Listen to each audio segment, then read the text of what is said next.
6. Step into Fort's a children's theater company. It's an interactive fort-building adventure where theatrical elements and towering cardboard boxes spark shared creative play. Weekday availability during local spring breaks, March 17th through April 3rd. Tickets at childrenstheater.org. That's childrenstheater.org. Portions of the following program may be pre-recorded.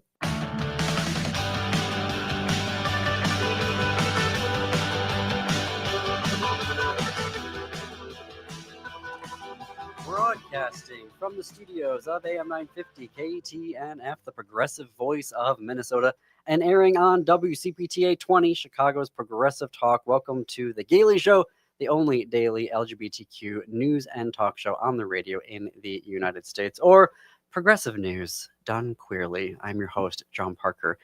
Jim Pounds, my executive producer, here in the studio with me. Hey, all. Also live streaming on our YouTube channel right now. And if you like what we're doing, click that subscribe button, please, and leave us a comment on how you're enjoying either today's show or stories you'd like to see us cover as we get further into 2026. Today is, as I'm told, getting into the studio, today is the last day that I can give away tickets to Men on Boats. I have 2 pairs of tickets on the final day that I am able to give them away. It's for this weekend. So last chance to go see Men on Boats at 10,000 Things. The number is 952-946-6205, 946-6205. First 2 callers calling in will get a pair each. We'll get a pair each of tickets to this weekend. It's any day that you want to go for the final performances this weekend. It's subject to, seat availability. Thursday, right, Jim? Thursday, Friday, Saturday evenings, and Sunday matinee. I believe 825 Arts. I looked that up. It's on University between Dale and Lexington, if that tells you kind of central St. Paul or Midway. It's really easy to get to, easy parking, and highly recommended. So this is an easy one.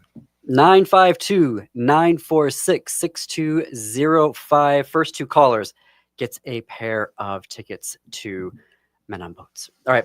At the bottom of the hour today on the show, Jake Wittich, managing editor of Windy City Times, is back with his award-winning reporting. One of the stories he'll be sharing is about Chicago's new ICE database, spearheaded by former Mayor Lori Lightfoot.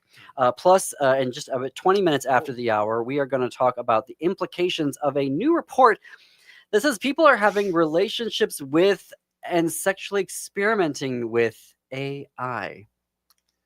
Ugh. Yeah, we're going to get into that.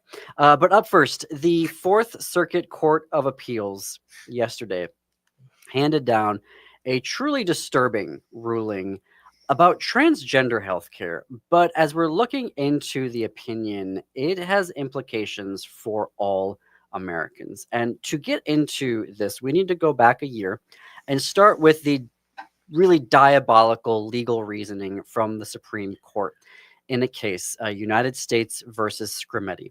This was about whether or not Tennessee's ban on gender-affirming care for people under 18 was legal. And the Supreme Court said it was legal, upholding bans across the country. But look at the trickery here.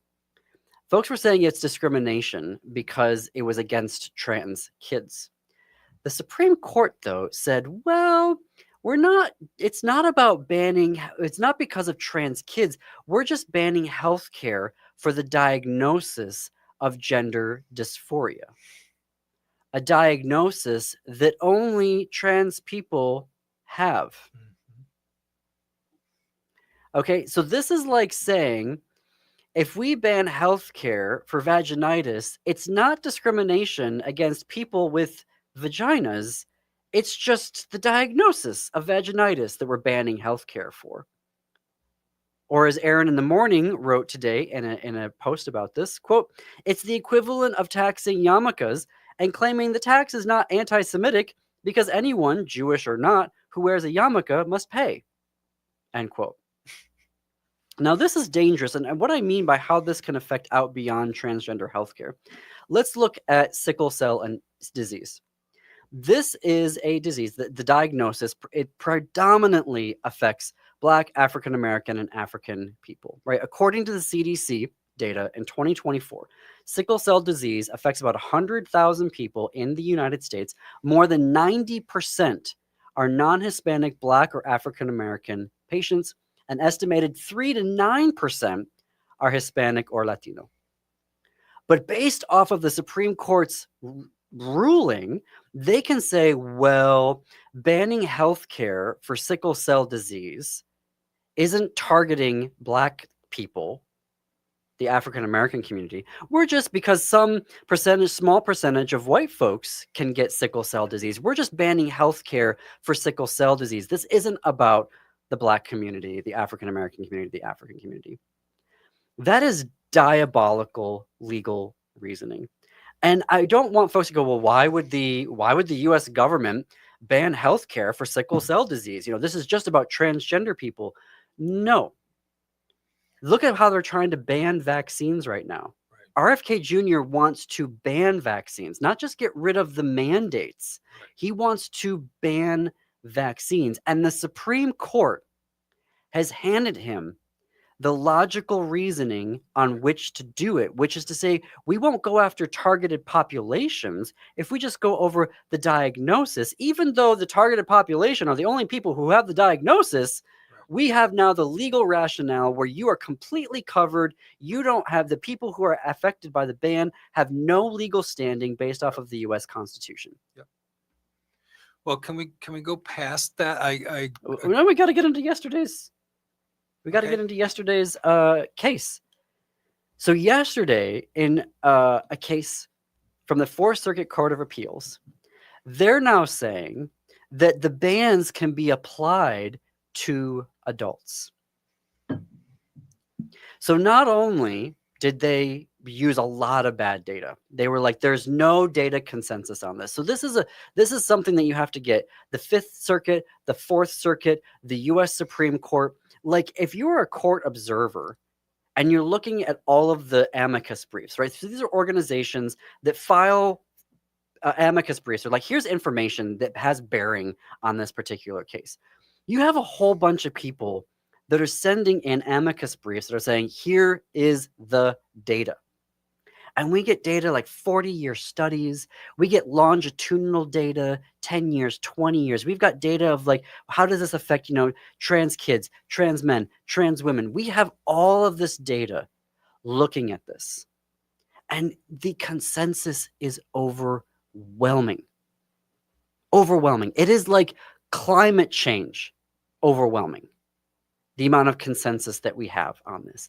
But these courts, the UK Supreme Court, because this is all spreading, they're like, we don't like trans people. So we're just going to find the data that matches the conclusion that we want. The same thing is happening with vaccines. If you think that what's happening right now with trans healthcare only affects trans people, you are wrong. You are 100% wrong, because what they are doing is creating a legal framework from which they can now ban healthcare against communities, targeted communities, and get away with it. So we see now here, this case yesterday, where the Fourth Circuit Court of Appeals is saying, well, now that we got rid of healthcare for trans kids, now we're going to get rid of it for trans adults. And in the case, they cited Scrimeti 70 times. So the diabolical legal framework the Supreme Court gave everybody last year, they're now grabbing it, latching onto it, and running with it. Now, if they're able to run this up to the Supreme Court, and the Supreme Court, this one is obviously going to stand by their logic, the twisted diabolical logic that they put on all of us, then it creates a double whammy. Now we have underlined the legal argument, and they can begin to they can start to go after vaccines. They can continue to go after women's reproductive health. Think about how this works now for women's reproductive health, this legal rationale. Where we're saying, well, we're not banning abortions. That's not discrimination against women. We're just banning abortion because it's related around birthing babies. Okay. Really? Really? That is the terror that they are creating. I know that's a big word, but they have created now a legal framework from which they can ban any type of healthcare targeting any community. Black, African American community, queer people, trans people, women, Latino people, you name it. They have that legal framework and they are running with it. Jim, your thoughts? Well, this is hard for a news person, maybe. It's not hard for me as an opinion person to conjecture then, well, why would that be? You're kind of dealing with the facts. This could be applied to this and that and the other thing. If you go back to what the central of the MAGA point of view is now, and has been ever since this one showed up, is modeling after Putin's Russia, 1, and Hitler's Germany, 2. And both of those mechanisms are working with the Heritage Foundation, with the Supreme Court, as you mentioned, with Stephen Miller, the DHS monkeys that are running around, attacking people in their homes. All of that is the same playbook. And the goal, you have to question, well, what would the goal be if we're looking at those two models? It was to eliminate the undesirables. Whoever the undesirables were, and there's a lot of undesirables in MAGA's mind, but what they don't realize is what's also undesirable are poor white people, handicapped, people physically and with physical and mental illnesses, right? People who are chronically sick. All of those people under Hitler were considered undesirables and were to be exterminated. That was the model. That's what they did. But and I'm wondering, I don't see any difference here in terms of creating terror. You're right. There's an even worse terror. Is they have created a legal reasoning rationale that allows them to take away constitutional protections for healthcare, for life, liberty, and the pursuit of happiness. The fascists, the fascism in Italy, the Nazis in Germany, they just took away rights completely. They said, no, you have no right to anything. Now here, the diabolicalness is, well, there's this constitution, but how can we find a way to take away people's constitutional rights? And they have created the legal argument to do so, and they are now running with it. And this does not just affect trans people. To get to the same end. I don't know. I mean, I don't know why. Otherwise, they're doing it for intellectual exercise, and none of the people. I don't understand what you're trying to say here, Jim. Maybe you can explain it to me in the break. I have to take a break here. Okay. So we'll get on the same page of what we're trying to communicate here. You are listening to The Gailey Show on AM 950 Radio, the progressive voice of Minnesota, and WCPT 820, Chicago's Progressive Talk.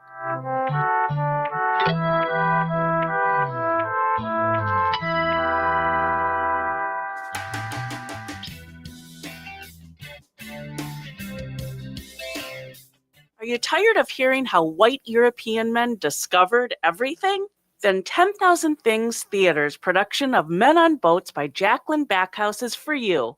It features a cast of the people the first expedition to the Grand Canyon in 1869 left out, running February 19th through March 15th at 4 different locations, starting with Open Book in Minneapolis.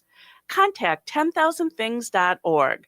That's 10,000things.org. In today's uncertain times, Woodland Stoves and Fireplaces believes that a fire can add comfort and security to your life. At Woodland, our mission is to connect you to a place for fire that works. Woodland Stoves and Fireplaces installed our wood stove years ago, and we still love it. Watching the fire, feeling the heat is a joy we experience every day. And knowing we have a reliable heat source makes us feel snug and safe. There are many choices in wood, gas, or electric. For diversity and styles, at Woodland Stoves and Fireplaces, we display over 180 models, and 35 of these are burning displays. You can experience the glow and warmth of a live fire. Whether wood, gas, or electric, find a fire that warms your heart, a fire that adds comfort and security to your life. See the many choices at Woodland Stoves and Fireplaces, located on the corner of East Franklin and Riverside Avenue in Minneapolis, and online at woodlandstoves.com. Woodland Stoves and Fireplaces since 1977. For over 48 years, our slogan has been, out of the ordinary products and services. Our mission is to get you a fireplace that works in your life. Greg Bakken here. I've told you about the out-of-the-world roast beef sandwiches at Maverick's Real Roast Beef, but I haven't told you about their Philly steak sandwiches, turkey bacon avocado sandwich, BLT, crispy chicken, fish sandwiches, brisket, or pulled pork. Okay, you get the idea. They make a lot of delicious food to the same standard as their famous roast beef sandwiches, and now I'm starving. I'm going to go to Maverick's Real Roast Beef off Lexington and Roseville, and you need to go too. Check out their menu at mavericksbeef.com. Hi, I'm Mary T. I'm a proud supporter of AM 950 because this station shares the values that I care about most: community, connection, and making a difference. Just like AM 950, I believe in using our energies, our resources, and our voices to lift up others. That's why I started the Mary T. Scholar Program at the University of Minnesota College of Education and Human Development, providing graduate students with internships internationally. For over the past 10 years, our students have served communities in Laos, Cambodia, Nepal, India, Cameroon, and Thailand, gaining experience and helping people in ways that really make a difference. Supporting AM 950 fosters conversation, awareness, and action in our communities. It's about shared values and believing that together we can make a difference. Visit marytinc.com to learn more about the work that we do.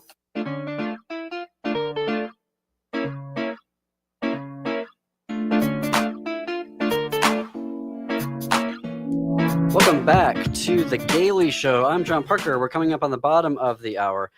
Jim, my executive producer, and I trying to get on the same page here.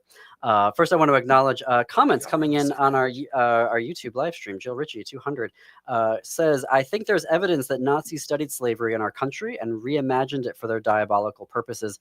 We have always had problems with people trying to control us, women, people of color.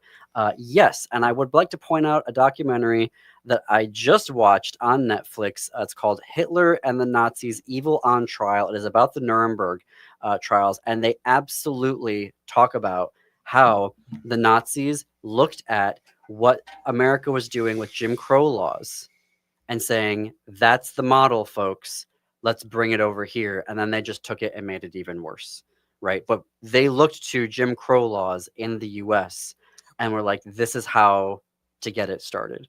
And I think, Jim, you're trying to take it to that same logical, you're trying to take it to that conclusion. And I will say that I agree that MAGA does not want trans people to exist. Right. That's just, they clearly do not want trans people to exist. Clearly. And I think by extension, they don't want queer people to exist either. When we look at their actions, they are trying to literally erase us from any public existence, driving us underground. So I just, we see them, Laura Loomer on X, on Twitter rather, saying that now we have to round up, after the Iran war started, she's on Twitter saying we've got to round up all of the Muslims in the US. It's the same reaction to everything. Round up, by the way, round up. Yeah. That's the language. Yeah. So it is, I get really, as the grandson rather, and great grandson of genocide survivors, I get really, really nervous about using that language because it's very specific and it has a very necessary response. And I know, Jimmy, you're trying to provoke that response, but I think that there are instances where we can say, particularly when it comes to transgender people, that the United States government under MAGA is doing everything they can to erase trans people from existence. I fully believe that. I think that they would love to get rid of queer people altogether because they think that queerness is a choice. Right. They still believe it. Right. And to your point about Muslims, they want to get rid of everyone that's not a Christian. Correct. Everyone that's not a Christian. Correct. Everyone. So but again, I want to be very mindful about how we go around making those types of, but I think that there's something, I want to say one more thing about the Heritage Foundation, and then I want to get to this other topic here about AI. Kevin Robertson, the head of the Heritage Foundation, practices what he calls radical incrementalism, where they do a small thing and say it's just this. Right. So it's like, well, first we're just going to get rid of healthcare for trans kids. Right. But then suddenly it's, well, now we're going to go for adults. Right. And now we're going to go for this. And now we're going to go for this. Yep. That's how they did it with reproductive health. Yep. And so they understand this as a strategy. They said, look, it took 50 years to get Roe v. Wade overturned. And we did that through radical incrementalism. Yep. And they are now applying that to every single thing that they are doing. Yep. Radical incrementalism. And I think, yeah, Jim, and then I got to get to this next story. That's why I'm trying to leap over where you're saying we are, and you are 100% correct. What I think we better do is what the people in Germany didn't do in the 30s, is think, where do they think we're going? Because if we have to stop them, we have to stop them before we suddenly find ourselves there. Well, that's my I position. That watching that documentary was really depressing, Yeah, actually. sure. It was depressing because you saw an entire country that was basically like, yeah, we're all in on this. And it was also super depressing to watch how high the percentage of Germans were still supporting Yep. the Nazi government Yep. after their entire cities were being leveled to Yep. the ground. That's right. At least is how, now, and I want to be mindful, that's how this documentary series was presenting it, was that the majority of Germans were still supporting the Nazi government as the Allies were coming in on both sides to their country. And that just made me depressed because I'm like, oh my gosh, like they were still clinging to fascism right up until the end.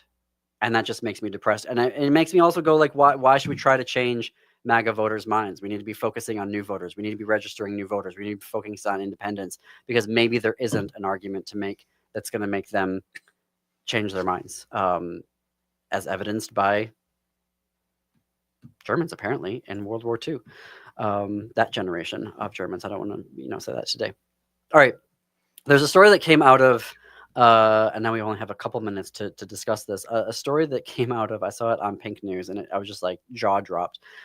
There was a survey of 25,000 adults on a platform called Joy AI, JOI AI. And it revealed that 55% of respondents were open to sexually experimenting with AI and or find it a turn on. 61% admitted to feeling more comfortable sharing their sexual desires with AI than with another person. 61% also said that AI helped them discover kinks or sexual interests they didn't know they had. And this is where I'm kind of weirded out about the whole thing, because I remember myself as a kid.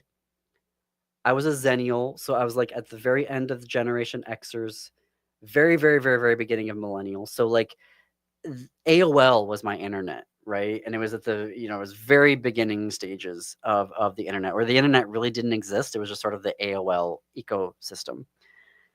I didn't have anybody to talk to. About any of this. So the idea of an AI existing to talk to somebody about this, I'm like, okay, but I'd still rather be a human, because who is programming that AI? What is that AI telling that individual about queer life, about queer identity? It's really, you sit there and go, oh, I would much rather have that person talking to a human being, would much rather have that. And I'm not trying to set up the argument of, is there an opportunity here for AI? Because I think we'll just get sucked down the rabbit hole of trying to make AI better. Whereas I think having human to human contact is better, particularly when it comes to developing queer identity. But that just, it really blew my mind, the numbers on that. Like, I didn't think it would be that high of a percentage of people wanting to sexually experiment with because AI. Most people aren't responsible for their thinking anymore. They believe turning it over to AI. What some propagandist told them. They believe what they don't think for themselves. I'm not surprised. Video games, all of that is giving away a real experience for an artificial experience. So that doesn't. It's shocking. All of that should be outlawed as far as I'm concerned. But well, I'm not surprised. We'll have to continue the conversation because it's a wild one. But before we take a break, which I have to do, I want to let folks know that on Wednesday night on Ghostbox Radio, Greg Bakken's guest will be Suzanne Worthley, who will share her memoir, Secrets of a Starseed, A Galactic Journey in a Human Body. Part memoir, part field report, and part initiation. Suzanne will talk about what it's like to live in a multidimensional being in a human body. Stay tuned. More after this break.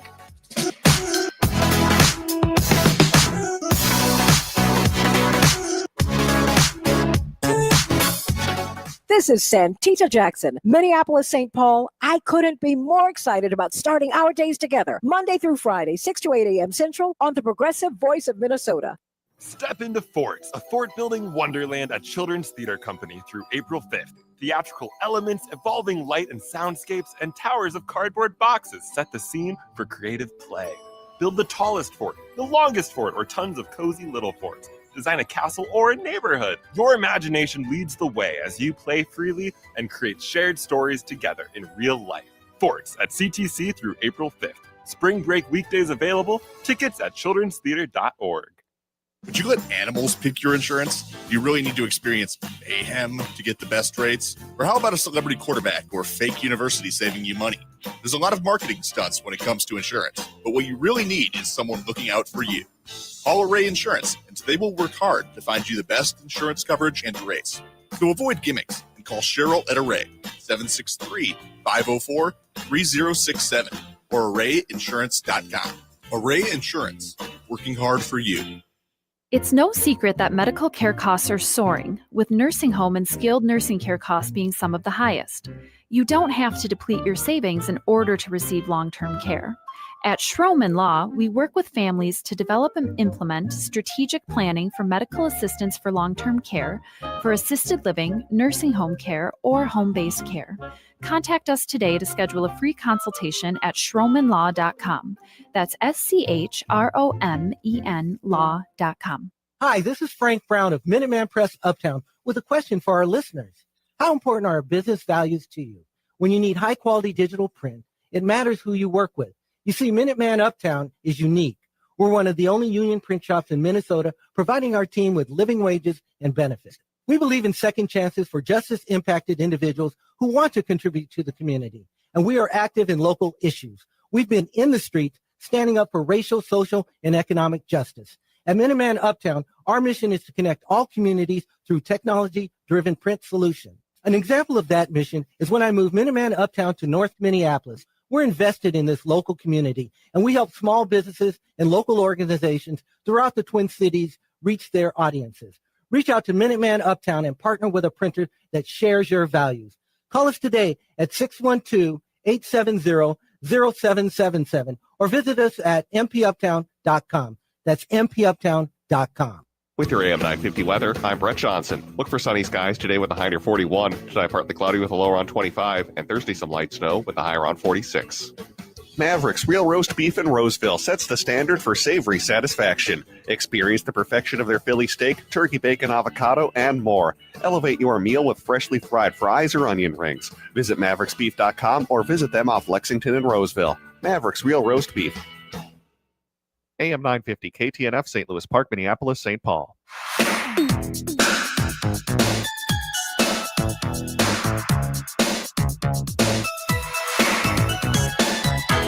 Coming to you from the studios of AM 950 KTNF, the progressive voice of Minnesota, and airing on WCPT 820, Chicago's Progressive Talk. Welcome back to The Gailey Show. It is 33 minutes after the hour. I'm John Parker. Jim Pounds, executive producer, here in the studio with me. Let's get these banners off on YouTube. There we go. Also live streaming on our YouTube channel right now. And if you like what we're doing, please click that subscribe button. It opens up, when we get to a certain number of subscribers, it opens up new tools for us on YouTube. So please click that subscribe button. And if you like what we're doing, leave a comment and let us know stories you'd like us to cover as we keep getting into 2026. I am told in the break that we haven't given away our tickets yet. No one called in for our tickets to Men on Boats. 2 pairs of free tickets, and I wanted to give those away because I have another show to give tickets away to. Hungry Like the Wolf. I've got 1 pair available for that. It's going to be, that opens next weekend, and it's at the History Theater. We're actually interviewing the playwright this Friday, Sandra Struthers. But it is about the Wilmer 8 and the first bank strike at a Wilmer Bank in the 80s. It's a wild show. You definitely tune in for the interview on Friday. But I have already a pair of free tickets to give away to Hungry Like the Wolf at the History Theater in St. Paul, Minnesota. 952-946-6205. 952-946-6205. I mean, it's a ticket bonanza here today.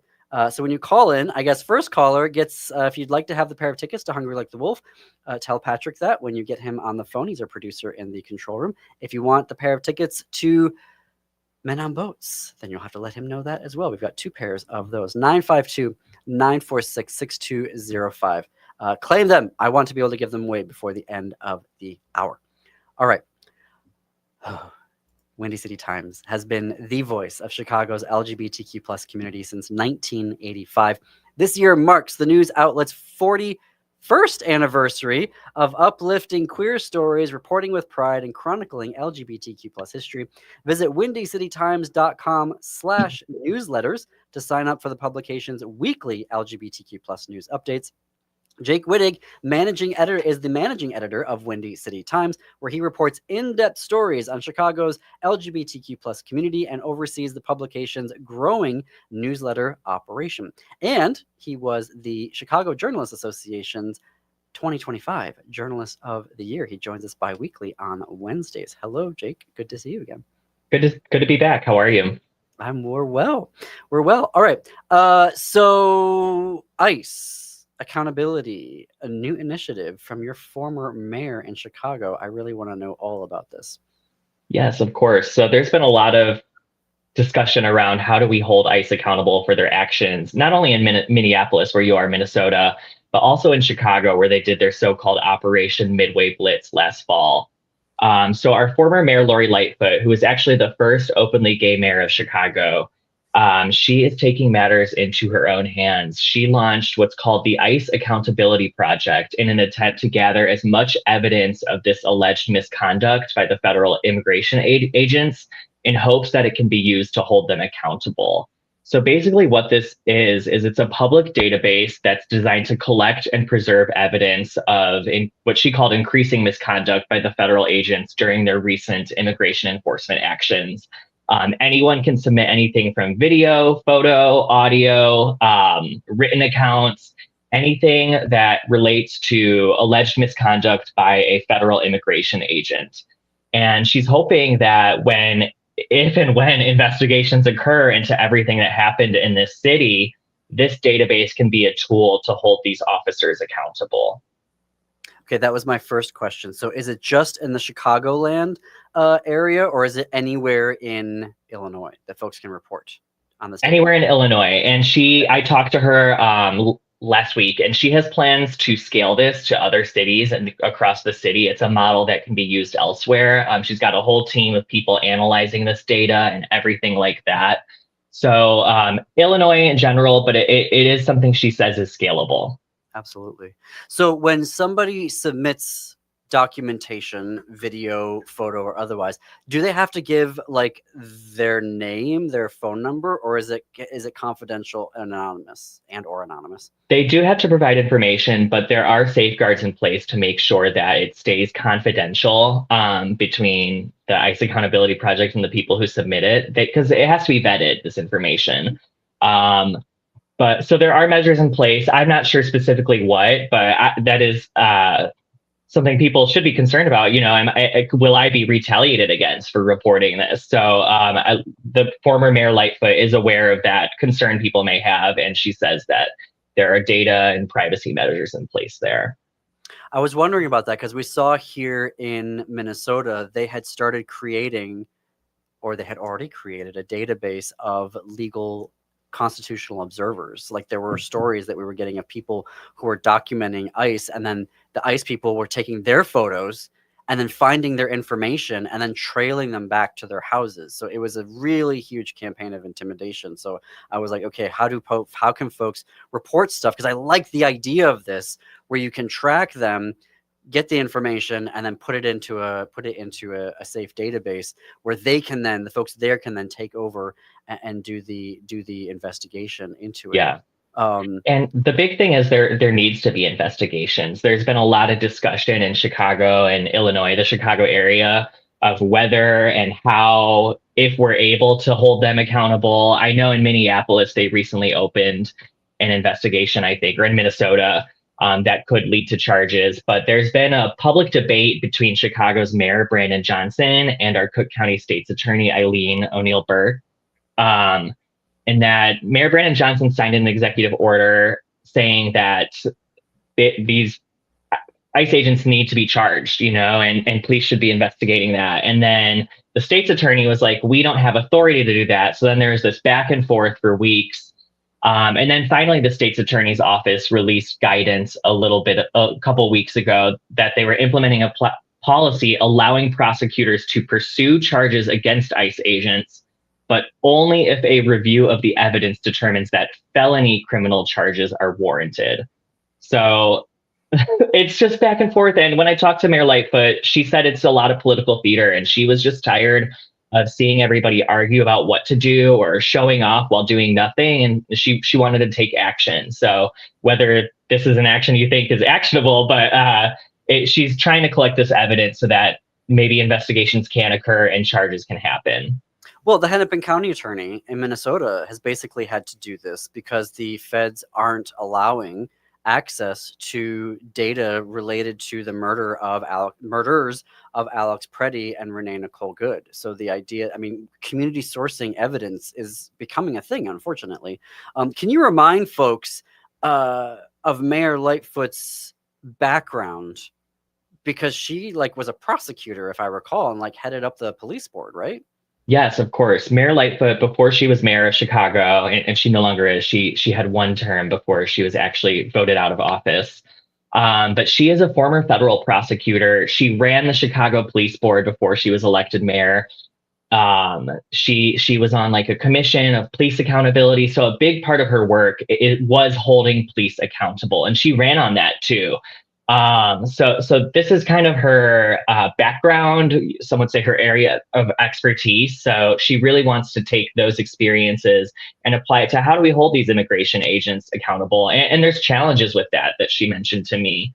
As we know, a lot of these agents wore masks and tried to hide their identity. But what the former mayor told me is that there's clues we can get if we collect this evidence. Every video, it might be their hairstyle. They might have tattoos.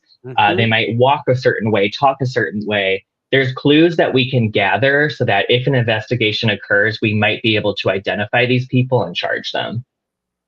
I've always thought it, because it was happening obviously in Minnesota where we're hearing this argument, and I was like, well, weren't we investigating Trump and other folks in the Trump administration based off of state charges? That was I remember there was a whole debate around that of, well, you can't pardon state crimes.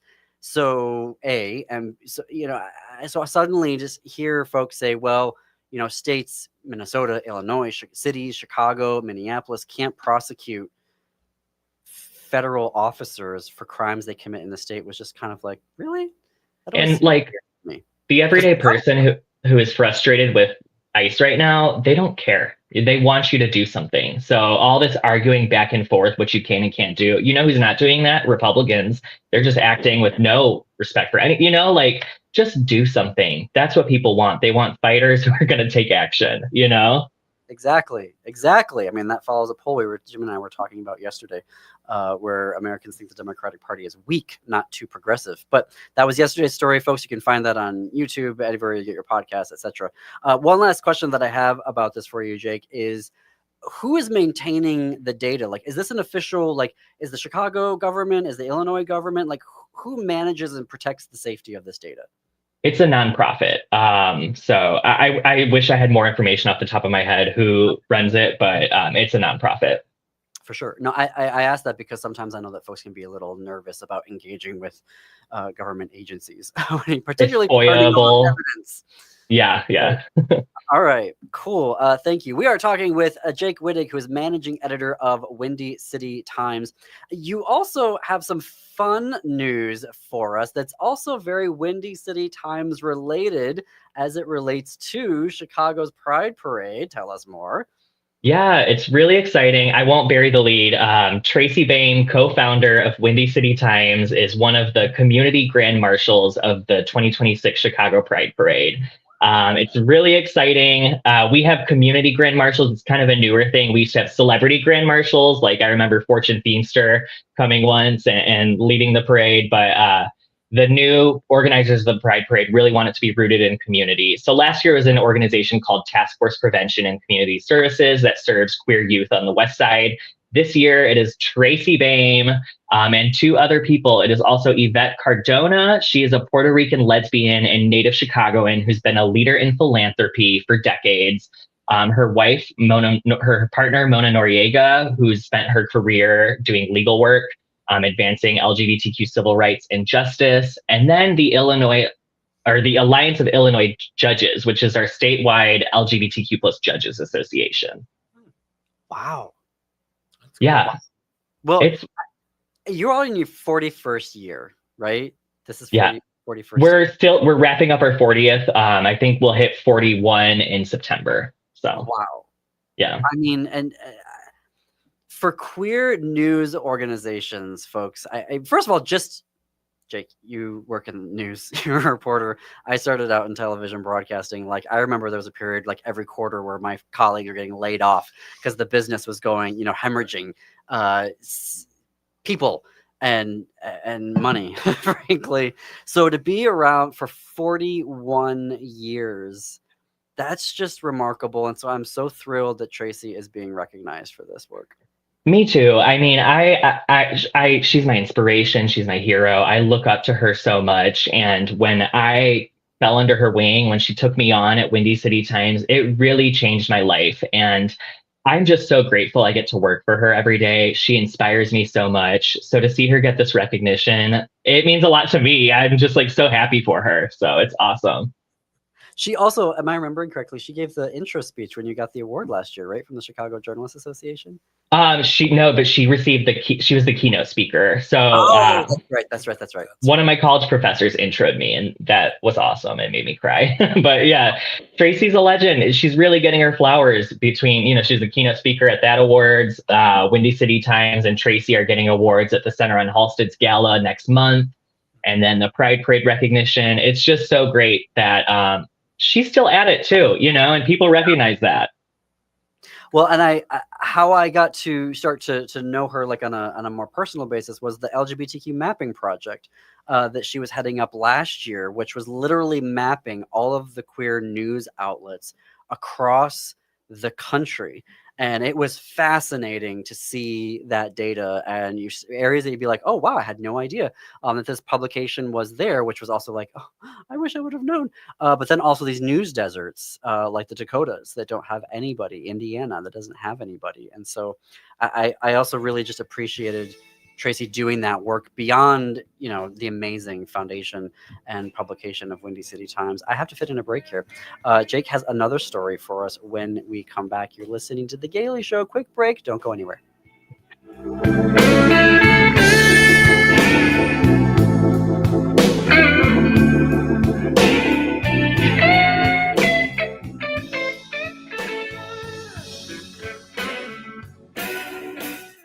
Families, get ready for Dinosaur World Live, a thrilling interactive show at Children's Theater Company, March 3rd through April 5th. This hit show is the perfect blend of science, storytelling, and spectacular live theater. These remarkably lifelike dinosaurs move, they roar, and yes, the mighty T-Rex towers before your eyes. This is edge-of-your-seat excitement, followed by the chance to meet a dinosaur up close.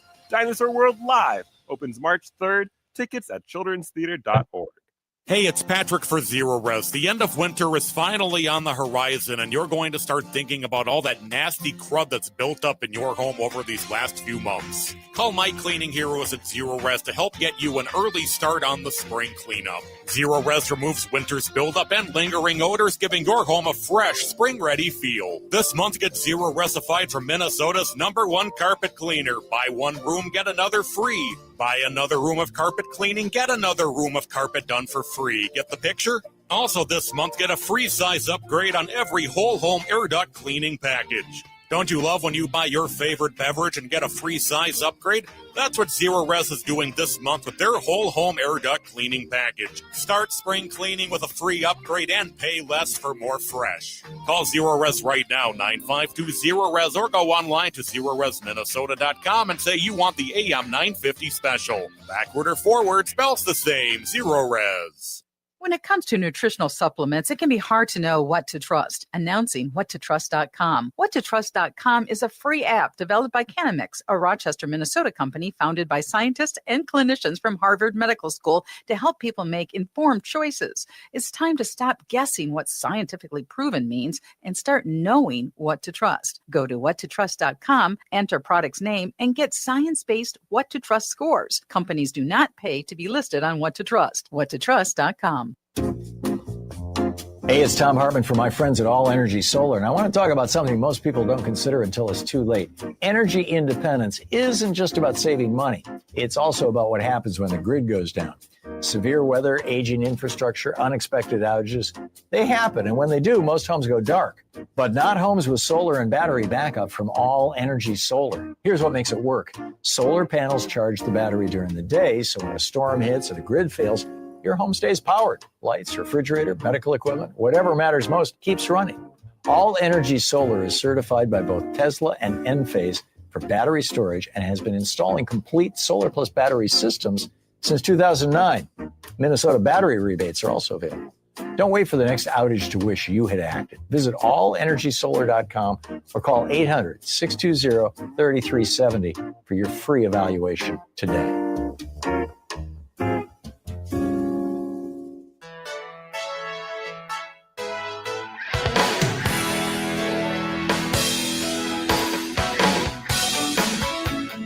Welcome back to The Gailey Show. I'm John Parker, joined in studio by my executive producer, Jim Pounds. Bi-weekly on Wednesdays, managing editor of Windy City Times, Jake Wittich, joins us to share his award-winning reporting from Chicagoland. Jake, you have some more for us about Pride Parade. Yes, I mean, I was so happy to give Tracy her flowers before the break, but I want to make sure we recognize the other community grand marshals at the Pride Parade. They've done amazing things to advance Chicago's LGBTQ plus community. And I think collectively, these two people in one organization, or plus Tracy, they represent LGBTQ truth, justice, and advancing our rights. So, in addition to Tracy, there's Yvette Cardona, who I mentioned has been a leader in philanthropy for decades. She recently retired from the Polk Bros, where she was the VP of programs. But what's really cool to me is she founded Women of All Colors and Cultures Together and Amigas Latinas, which were two organizations that did a lot of coalition building within Chicago's queer people of color. We had a feature on her in En La Vida last year, so go to windycitytimes.com and search her name. And then her partner, Mona Noriega, opened the Midwest office of Lambda Legal and served as its Midwest director. So she's done a lot of legal work advancing our rights there. And then the Alliance of Illinois Judges, which I said is the state's LGBTQ Judges Association, recently elected a new president, Jill Rose Quinn, who is the Illinois' first openly transgender judge and one of 4 openly trans judges in the country. So really cool to have these people spotlighted at the parade. Wow. I mean, definitely got the community vibe going on there. I love it. Yeah, I could not care about a celebrity leading the parade. Like, this is so much more exciting to me. It is. No, it is. I get the idea of it like 15, 20, 25 years ago. But now for sure, I love the community feel. Also, just because of the time that we're in, being able to build that community, recognizing the work that we're doing is just really special. So congratulations, Chicago Pride Parade. Maybe we'll have to find a way of going this year. That'd be cool. Fun. We could join Scott and Ellen. And yeah, they have a bus or something, maybe a trolley every year. I forget, but fun. All right, you have another story for us. Caprice Carthen's Academy honoring a mentorship legacy of a trans trailblazer. Tell us more. Yeah, so Caprice Carthen's Academy is an adult high school education program. It's a way for adults to get their high school diploma if their schooling was interrupted. Many adults don't want to get a GED. They want a program like this. So I spoke with Dr. Z, who is a Black trans woman from the south side of Chicago. And she was actually kicked out of her home when she came out as trans as a teenager. She stopped going to school. She didn't know how to read herself, actually, but she had met an older trans woman who is Caprice Carthens, who really took her under her wing. She saw, as a young trans girl, still coming to terms with her identity, she met Caprice Carthens, saw a future for herself, and told her, Miss Carthens, can I call you grandma? And Caprice Carthens said yes. You know, they chose each other as family. And Caprice Carthens would help her out so much. And Caprice is still alive today. So how cool to give her flowers while she's still here.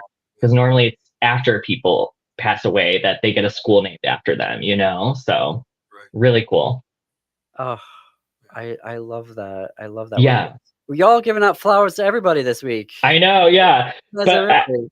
I want to share more about Caprice's impact on Dr. Z. So she'd see holes in her pants. She'd buy her new jeans, or, holy socks. She'd get her a pair of socks, things like that. But then one day she was talking to Dr. Z. That's the name she goes by. And Caprice realized, like, oh, you want to go to school? You want to we'll get you a GED. And Dr. Z said, no, I want a real diploma. So then Caprice took her, she's filling out the form, and then Dr. Z just puts her head down. And Caprice is like, what's wrong? And Dr. Z, I think, was 16 at the time. And she goes, I don't know how to read. She was so frustrated. She couldn't even fill out the form because she couldn't read it. So Caprice took her to the library. She would get beginner's books and read to her. And Dr. Z went on to get her doctorate. And now she's running a school, look how far you can go, the right time is now. If you want to make a change in your life, don't give up on yourself. That's the message I got from this story. We can do anything. Well, and also, yeah, we can do anything, but look at how when it's intentional support. Mm-hmm. Right. Exactly. When you're able to do that and you have the resources or the wherewithal and you're able to do that, it's just, the model is there for how we can help people and get them doctorates. I mean, come on, that's amazing. It's beautiful. Yeah, it's really beautiful. I just love this story so much. Speaking with Dr. Z, she has so much pride in what she's doing and how far she's come. We were on a Zoom call for our interview, and she was at her office and she gave me a whole tour of the office. I was like, it's okay, I don't need to see it, She's like, no, I'm showing you everything. She's like, this is the view, this is our lunch area, this is our coffee machine. She is so proud of everything in that because she worked so hard to get there, and it's just amazing. I love that I got to speak with Caprice Carthens for this story as well. And she was so humble. She's like, don't make this about me. Please don't make this about me. I want this to be about Dr. Z and her accomplishments. I am so proud of my granddaughter for coming this far. And she is the main character of this story. So it was a fight. I was walking a tightrope because I wanted to. Caprice has such a key role in this story, but also I'm so proud of Dr. Z for all she's done. So that's amazing. That's the type of story we needed for a Wednesday. Right? I know. Yeah. Pick me up, particularly in the world that we're living in. Nobody being selfish in that story anywhere. No, and that's the power of community care. I just love that, and chosen family is just as real as biological family, and in this case, it was more important and more impactful. So we know that, the two of us. For sure. Yeah. Sure. All right, folks, you can head to windycitytimes.com to read all of Jake's reporting. We also have links in our show notes and our website for you to read these particular stories. Be sure to sign up for their weekly newsletter. It is delightful. I get it every week and always enjoy reading it. Jake, it's great to see you. See you back in a couple weeks. Mm-hmm. All right, folks. Yeah. Next up on WCPT is Democracy Now! On AM 950 Radio. It is the Matt McNeil Show. Stay tuned after that for Native Roots Radio. And then at 10 p.m. Central, Step in the Unknown with Greg Bakken on Ghost Box Radio. His guest tonight is Suzanne Worthley, author of Secrets of a Starseed. Until this time tomorrow, keep it queer, America. Keep it queer. Keep it queer. Prime